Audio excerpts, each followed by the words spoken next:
계속해서 이야기하고 있듯이 유엔은 새천년 개발 목표 보고서를 통해서 2015년까지 8가지 목표를 완수하고자 했습니다. 그러나 2019년 올해가 돼서도 계속적으로 목표를 가지고 이루고 있다는 것을 알 수가 있죠.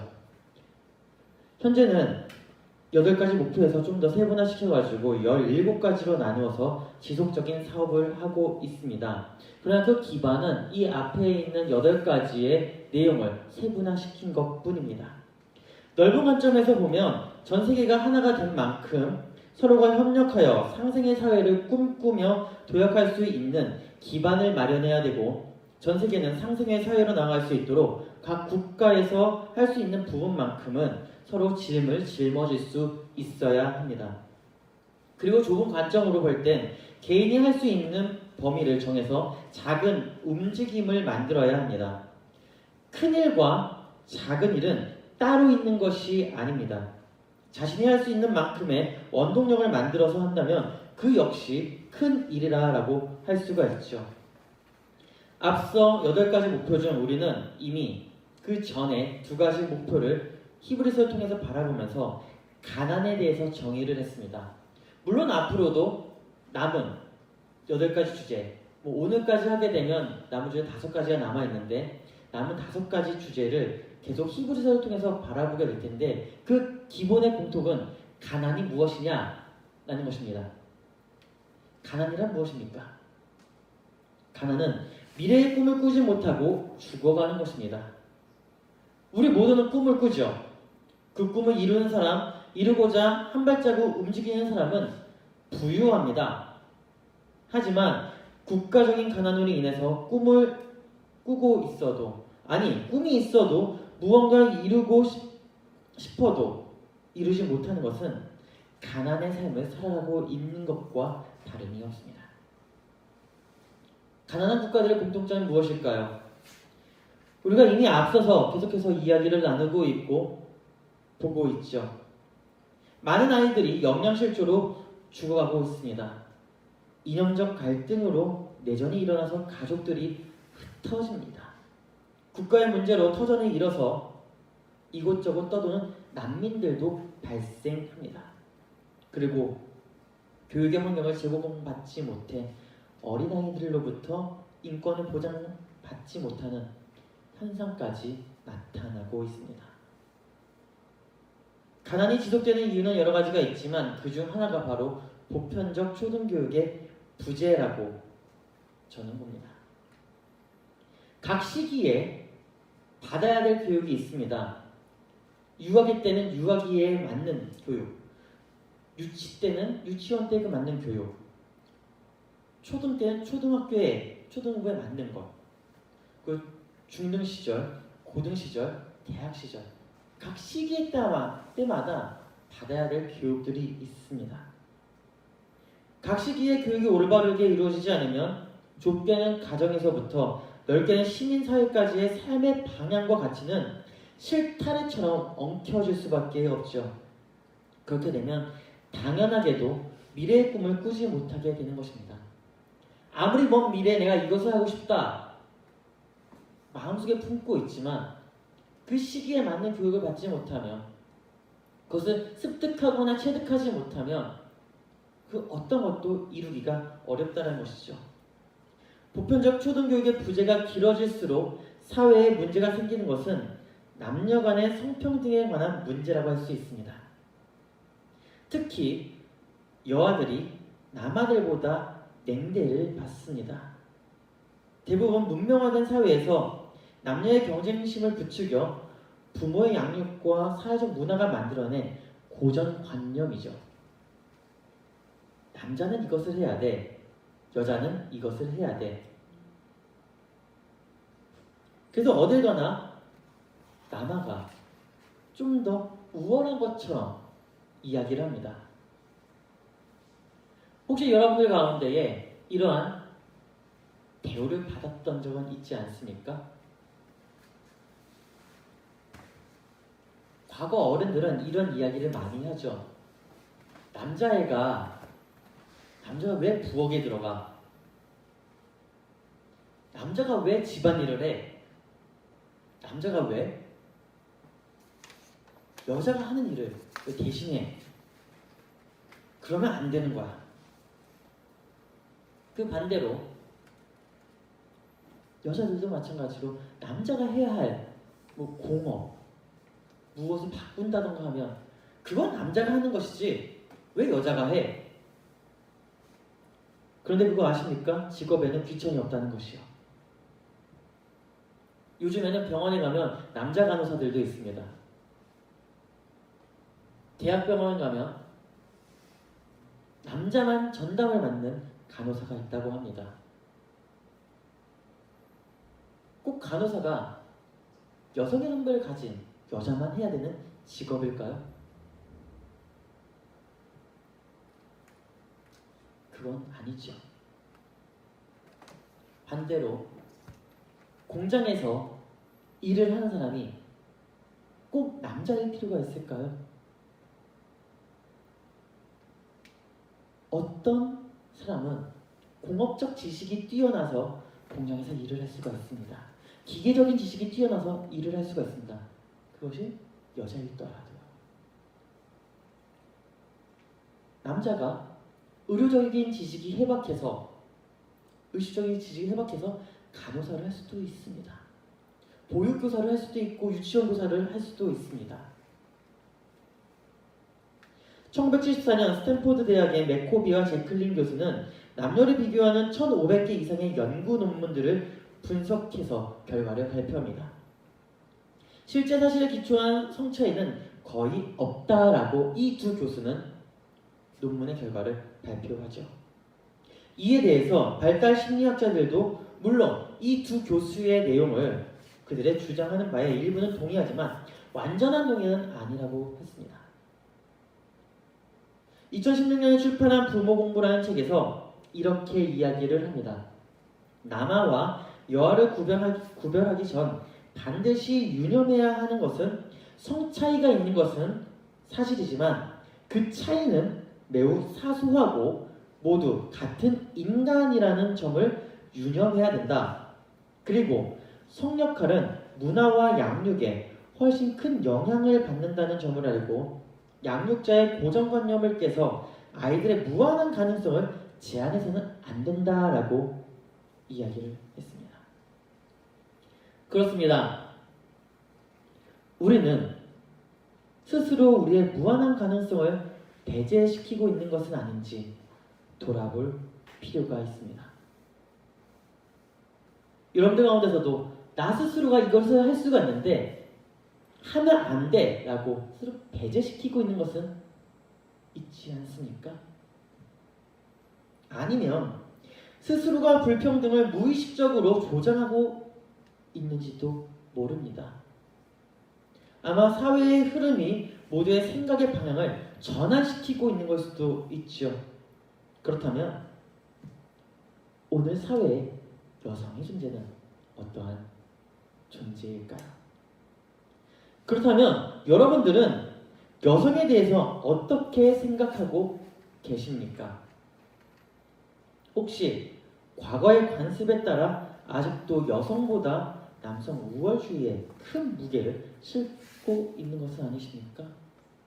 아니면 옛 어른들이 이야기하시는 것처럼 남녀 칠색 부동석이라는 이야기를 많이 들으셨지요? 남아와 여아가 7세가 되면 그 자리를 갈라라. 같은 자리에 앉게 하지 마라.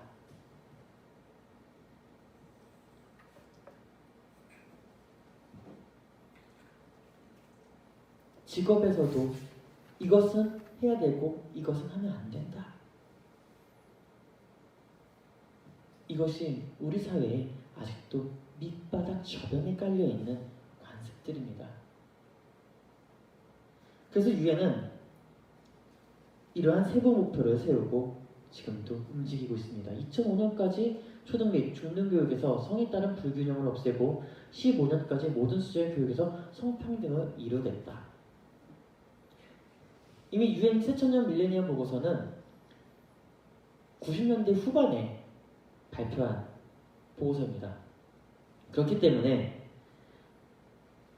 2005년까지 불균형을 없애고 15년까지 성평등을 이루겠다라는 목표점을 세우고 움직이고 있는 것이죠. 근데 앞서서 이야기해드린 것처럼 올해가 몇 년도인가요? 2019년입니다. 이미 4년이 지났습니다. 15년에서 4년이 지난 이야기지만 아직까지도 성에 따른 불균형이냐 그리고 성평등을 다 이루어내진 못하고 있습니다. 그래서 유엔에서도 계속적으로 이것을 홍보하고 교육을 하고 있고 이렇게 변화시키기 위해 노력을 하고 있죠. 유엔에서 보고한 성평등 지수에 대한 내용을 자세히 분석해 보면 특별히 교육 부분에서 차별됨을 발견할 수가 있습니다. 2015년까지 목표 세운 수치 중에서 초등교육 부분은 목표 수치에 근접하고 있지만 중등과 고등교육은 그렇지 못하다는 것입니다. 앞에서 보고 있는 평등 지수처럼 아직도 부족한 부분이 많이 있습니다. 우리가 봐야 될 내용은 바로 붉은색 내용입니다. 붉은색 내용에서 15년까지 초등교육은 0.97인데 내용은 개발경사항은 0.86, 중등교육에서는 0.96에서 0.76, 고등에서는 0.98에서 0.68. 그나마 초등교육이 좀 더 목표 수치에 근접했다라고 볼 수가 있죠. 국가 내 경제적 어려움과 사회 이미지가 아직도 뿌리 박혀 있다는 것입니다. 사실은 이 치수가 나올 수밖에 없다는 것은 교육보다 노동의 현장으로 아이들을 이끌고 있다는 것이죠. 남아들도 그렇지만 여아들은 더 심각합니다. 개발도상국, 우리 지구 반대편에 있는 국가에서 아이들은, 특히 여아들은 교육의 대상에서 제외가 되어 있다고 볼 수 있습니다. 그래서 노동의 현장으로 계속 끌고 가고 있죠. 즉 여성의 활동 영역은 노동이라는 것입니다. 그렇다면 여러분들은 여성의 주 활동 영역이 어디라고 생각하십니까? 지구 반대편에 있는 국가들, 그 대륙들은 노동의 현장에 더 자리하고 있다는 것을 아십니까? 우리와는 전혀 다른 삶을 살고 있는 것입니다. 전에도 이야기했듯이 교육이 있어야 국가와 사회가 발전하면서 상생의 사회를 도모할 수 있다고 했습니다. 그러나 지금도 개발도상국은 이러한 현실을 온전하게 직시하지 못하고 있습니다. 그래도 예전보다 많이 나아졌다고 평가할 수 있지만 또한 그렇게 평할 수 있다고 이야기할 수 있는 것은 여성들이 시장 진입에 증가했고 시장 경제의 중요한 일원으로 자리 잡고 있기 때문에 이야기할 수 있습니다. 그래도 앞으로 더 많이 변화해야 된다는 것은 맞습니다. 지금도 개발도상국에서는 여성은 남성에 비해 일자리를 구하기가 어렵고 사회적 혜택 또한 거의 받지 못하고 있는 실정이면서 교육 관련해서도 초등교육 이외에 중고등교육은 아직까지 기대 이하입니다. 여기 앞에 계시는 분들은 다들 고등교육 이상을 다 하셨죠. 여러분들 가운데 만약에 내가 지구 반대편에 있는 그 대륙에서 태어났다. 한번 생각을 해보십시오. 어떤 삶을 살아가고 있을까요?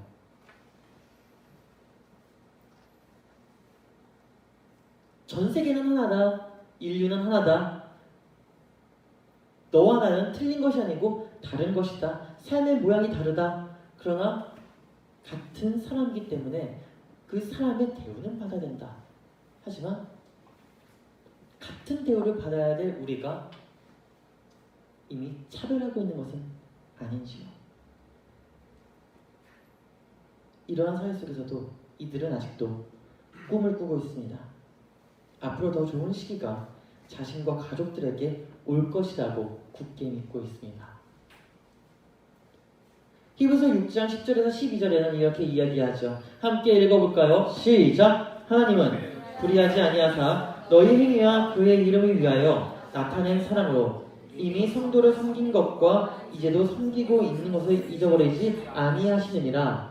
우리가 간절히 원하는 것은 너희 각 사람이 동일한 부지런함을 나타내어 끝까지 소망의 풍성함에 이르러 게으르지 아니하고 믿음과 오래 참으로 말미암아 약속들을 기업으로 받는 자들을 본받는 자 되게 하려는 것이니라. 아멘.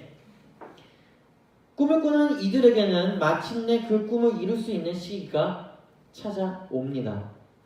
그래서 많은 사람들은 꿈을 포기하지 말고 그 꿈을 쫓아 뛰어가라라고 이야기를 하죠. 다시 말하면 삶 속에서 희망을 품고 살아가라라고 요청을 합니다. 그렇습니다. 하나님은 우리의 행동의 양식들을 통해서 삶의 모양을 보고 계십니다. 희망을 보고 계십니다. 우리 손을 통해서 우리의 행동을 통해서 이 사회가 변화되는 것을 보길 원하신다는 것이죠. 그 삶이 그리스도의 삶의 기반으로 나타나는 사랑이라면 절대로 우리의 삶을 잊어버리지 않겠다라고 말씀하고 있는 것입니다. 즉, 간절함 속에 삶의 동일한 부지런함으로 나타날 때 희망의 끈을 놓지 않고 하나님이 기업으로 받을 수 있도록 그 길을 이끌어 주겠다는 것이죠. 여러분들의 삶의 모양은 어떠한 모양입니까? 어떠한 삶으로 살아가고 계십니까? 저도 여러분도 삶의 모양이 거의 비슷하죠. 다람쥐 10바퀴 돌아가는 것처럼 24시간이 아주 부족한 것처럼, 아니 부족하죠. 일어나는 시간, 일을 하는 시간, 쉼을 가지는 시간, 거의 비슷한 스케줄로 움직이고 있습니다. 그 비슷한 스케줄 안에서 여러분은 어떠한 희망을 가지고 살아가고 있습니까? 어떠한 모습으로 무언가 새롭게 만들어가고자 하십니까? 지난 3월 8일 영국 시사주간지 이코노미스트는 세계 여성의 날의 경제협력개발기구 OECD의 도움으로 유리천장 지수를 발표합니다. OECD 총 회원국이 29개국인데 한국은 29개 회원국 중 가장 최하위에 위치해 있다라고 중앙일보를 통해서 알려지면서 한국은 남녀 간의 임금 격차가 터무니없이 크고 경제활동 참여 비율도 남성은 79%인데 비해 여성은 59%에 불과하다며 지적하기에 이르렀습니다.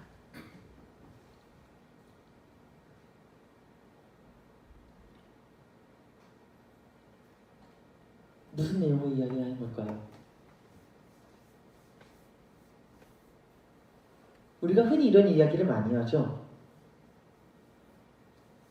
결혼 후에 여성들은 아이를 가지고 출산 준비를 위해 직장에서 육아휴직을 냅니다.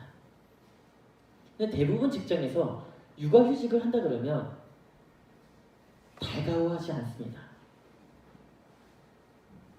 왜요? 이 사람 대신에 다른 사람을 데리고 와서 일을 시켜야 되는데 육아휴직을 낸다는 이 사람이 경력자라면 다른 사람을 데리고 온다 한들 그 일을 잘 메꾸지 못했기 때문에 그렇죠.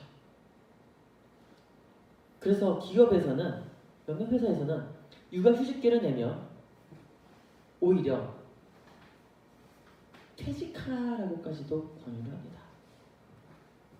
그래서 생긴 이야기가 있죠. 경력 단절. 남성들은 경력이 단절되지 않고 계속해서 쌓아가지만 여성은 출산으로 인하여, 육아 양육으로 인하여 경력이 단절되어버린다는 사실이요. 아무리 능력이 좋고 뛰어나다고 할지라도 결혼 이후에는 단절될 수밖에 없다는 것입니다. 사회가 바뀌어야 되지 않을까요? 이 사회가 경력을 단절시키는 것이 아니라 계속적으로 경력을 이어나갈 수 있도록 무언가 제도를 마련해야 되지 않을까요?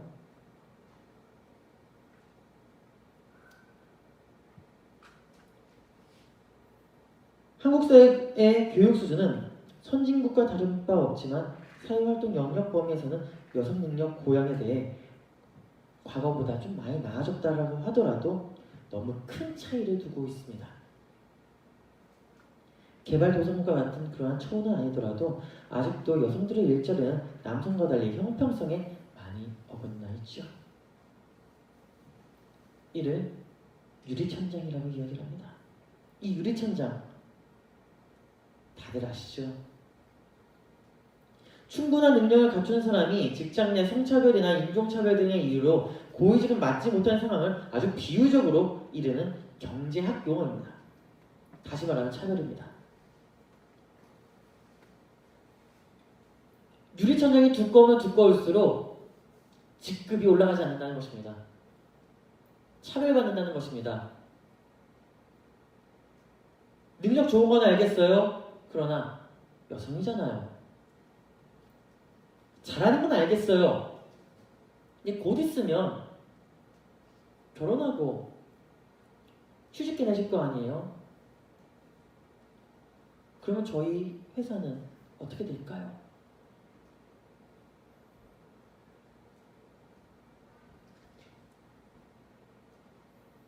남성과 여성 똑같은 사람인데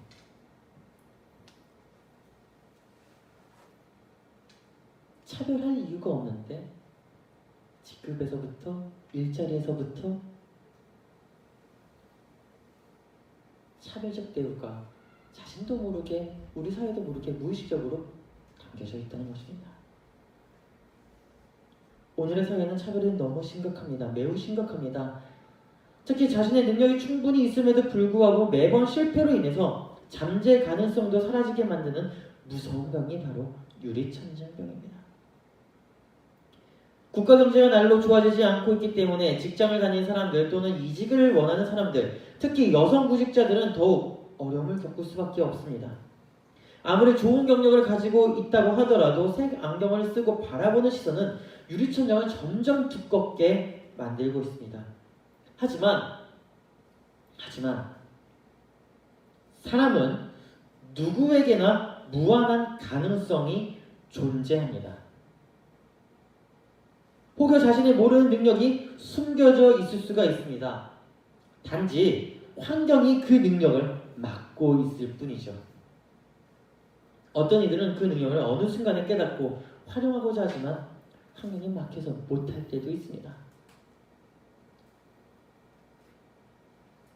히브리서 6장 12절에서는 게으르지 아니하고 믿음과 오래 참으로 말미암아 약속들을 기업으로 받는 자들을 본받는 자가 되게 할 것이다 라고 위로의 말씀을 전하고 있습니다. 이 사회를 변화시킬 수 있는 것은 하나님이 나에게 주신 달란트를 가지고 능력을 키워나가면서 믿고 기다릴 때, 그리고 그 게으름을 가지고 사는 것이 아니라 부지런하게 움직일 때에 하나님의 기업이 곧 나의 기업으로 받을 수 있다는 것입니다. 그렇다면 우리가 해야 될 일은 무엇일까요? 우리 스스로가 가능성을 배제시키지 않고 그 영역을 계속적으로 키워나가야 된다는 것이죠.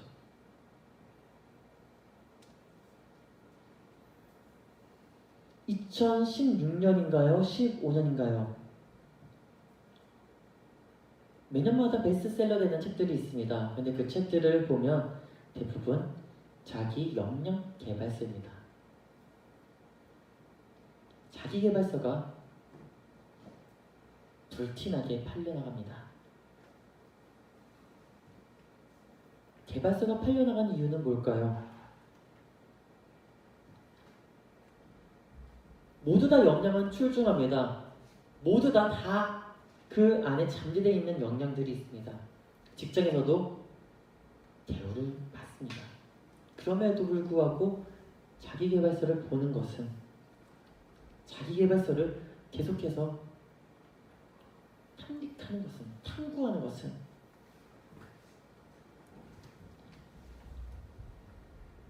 약간의 움직임으로, 조금의 움직임으로 뭔가 변화시키고 싶은 마음이 있기 때문에 그렇습니다.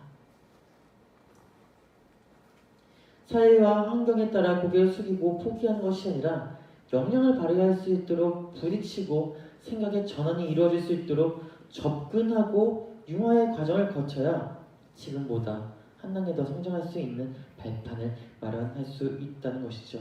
근데 이 문제는 비단 국제사회 문제라고만 하기보다 우리 사회에서 흔히 볼 수 있는 문제입니다.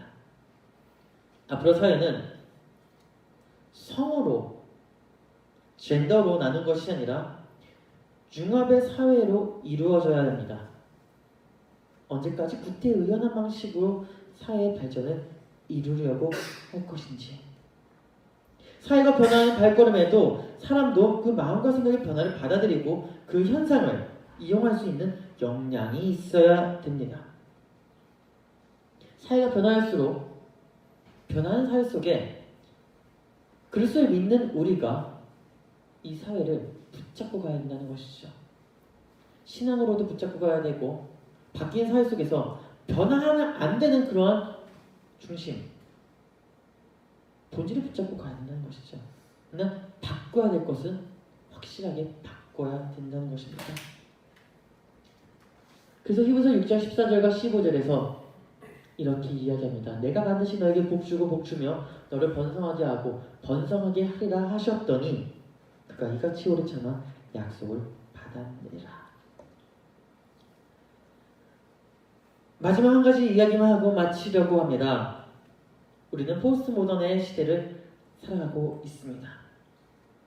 그러나 이 포스트 모던을 깊이 있게 들여다보면 해체적 사회에서 다시 무언가 움켜쥐고자 하는 사회로 역행하고 있는 것은 아닌가 싶습니다.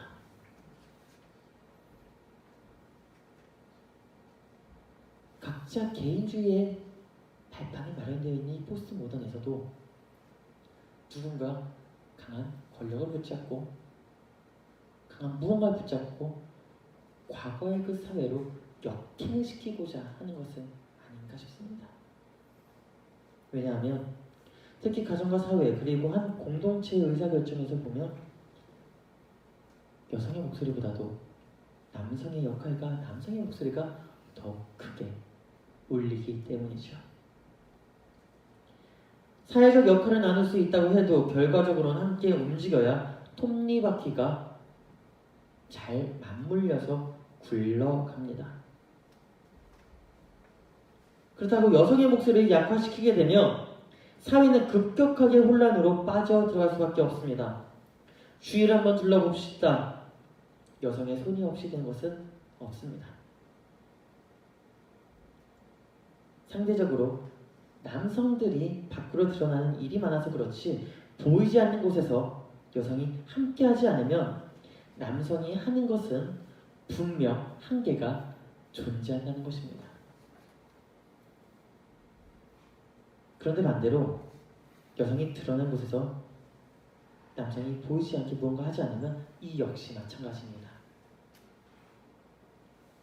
다시 말하면 서로의 목소리가 협력의 체계로 나아가야지만 서로의 가능성을 무한으로 만들어낼 수 있다라는 것이죠.